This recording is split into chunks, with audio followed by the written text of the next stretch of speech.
So I was in Costa Rica for 10 days. I spent time in San Jose. I went to La Fortuna and I also went to Puerto Viejo.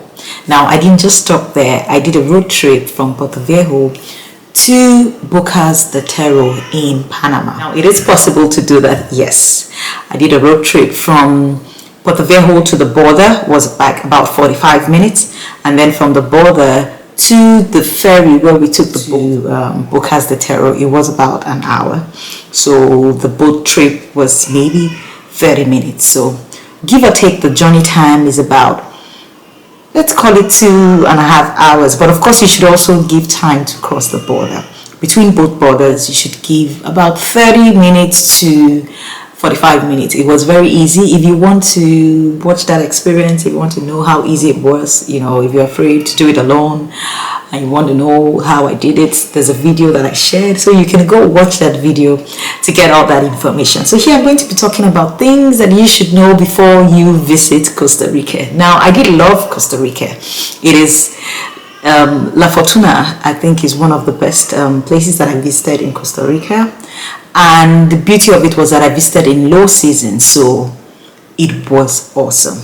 Now, don't be afraid to also go there when it's raining. Yes, I know it rained a lot, but I was still able to do the things that I set out to do. So the first thing you want to know is that when you're landing, most people always land in San Jose. There is a second airport, which I think is called Liberia. So if you're landing there from anywhere, it's okay, but most people would land in San Jose. I would say try and land early so you can leave time to travel to the place you want to be, because Costa Rica may be a small country, but it takes hours to connect different parts of the country.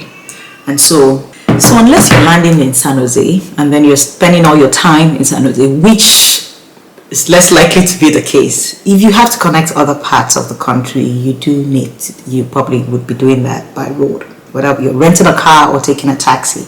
Now, you want to give yourself enough time to commute. I landed in San Jose and I booked a hotel in La Fortuna. I did book a shuttle, but of course, I think that was not done properly. It was tardy. My shuttle was not available. And then I was required to take a taxi all the way to La Fortuna, and then it was going to cost me about $180. Now, I did not do that. I decided to book last minute hotel in San Jose, and then I joined the public bus. I paid $10 and then I went to La Fortuna. I wasn't in a hurry. I was on holiday. I had all the time to wait.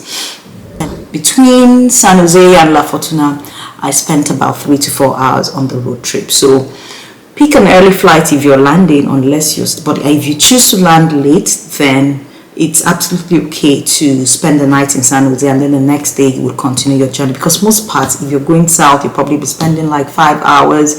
If you're going, maybe you're going to Puerto Viejo, you'll probably be spending 4 to 5 hours. If you're going to La Fortuna or maybe Manuel Antonio or Monteverde, you would still be spending, maybe, nothing less than 3 hours. So you don't want to land late at night and then you have to commute. The roads are kind of narrow, especially when you're driving up the hill. The roads are narrow and you want to do that. It would be safe to do it during the day. So give yourself time. If you're arriving late, stay in San Jose. There are many hotels that you can choose from.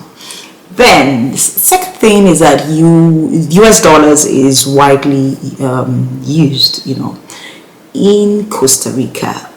But if you pay in dollars, you would be getting the exchange rate, when vendors will be exchanging at a lower rate than you would get if you exchange your money at the bank. So for convenience, you can choose to do whatever you want, but if you want to get the best value for your money, you do want to change your money to colones and then spend in local currency.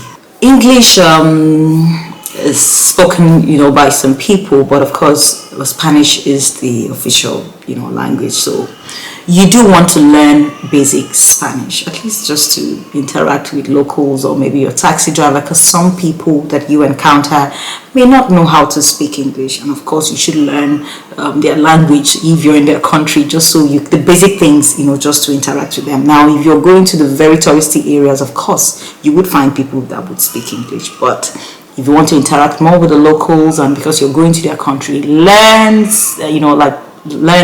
basic Spanish so you can interact better. So I know I talk so much about La Fortuna. Now you might think that, okay, maybe people talk so much about it, it is overhyped.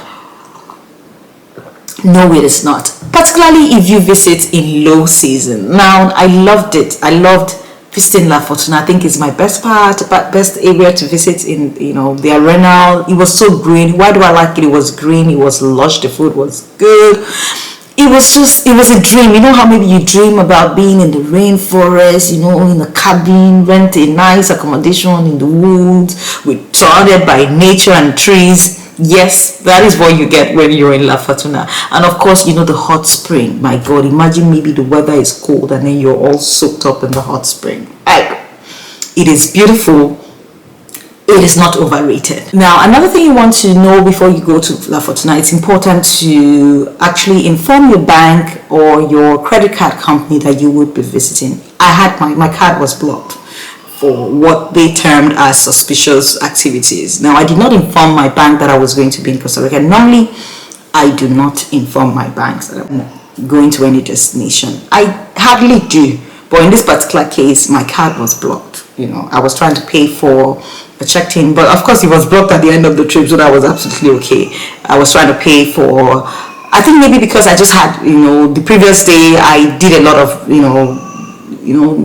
little buying. I used the card a lot, so they probably just thought something was not normal. And of course I wasn't required, for whatever reason I wasn't required. I didn't get to use my PIN on my card, so I was just tapping, I don't know, just something didn't sit right. So I used my card a lot within a period of 24 hours, and I think that card was kind of a red flag. So my card was blocked, because they thought it was suspicious activity. So you do want to inform your bank or your credit card company if you're traveling to Costa Rica, just so you don't have to deal with the inconvenience of having your cards, blocked. But of course, at the same time, I always travel with cash, and I would encourage, even when you have your card, always have cash with you, just in case of an emergency. Now, if you're visiting, let's say the northern part, yes, it's going to be raining a lot. You are in the rainforest, so buy a raincoat. I made a mental note to buy one, and then I forgot to buy one, and then I suffered for it. So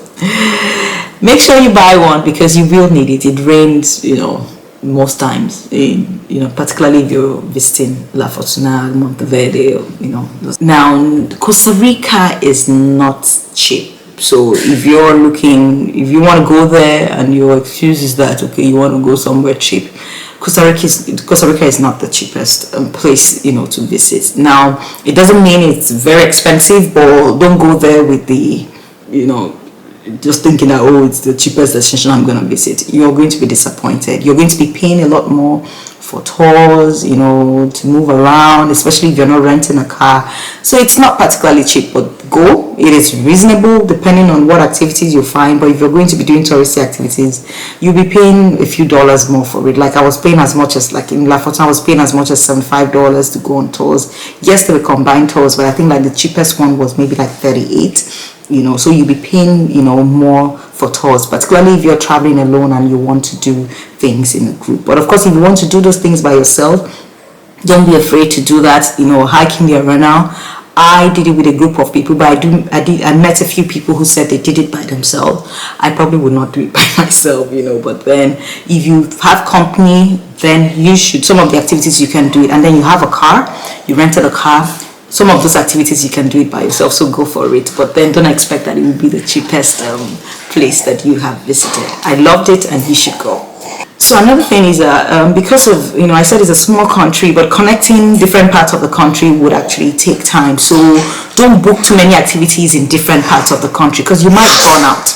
You might burn out. You might just find it difficult, to make the long road trips, or maybe be too tired, to do that. So restrict your activities to the areas you want to be. Pick 2 or 3, don't be too ambitious to see every part of the country unless you have a long time. If you're traveling for a month, of course, go ahead. But if you have like 10 days or 2 weeks, you do want to plan it, so you're focusing on the areas that you would get the most activities, and then have the most satisfy your vacation desires. So yes, I know I talked about the land borders. You can visit Panama. Like I did the road trip from La Fortuna to Panama. It was easy. I did the trip and then I spent 4 days in Bocas de Toro in Panama. I loved it. I would include the link to the video so you can go watch it right here, or you need to check the description box and it will be there. So thank you very much for joining me, and I hope that you will visit Costa Rica. I loved it, and then I know that you would love it too. So have a good day.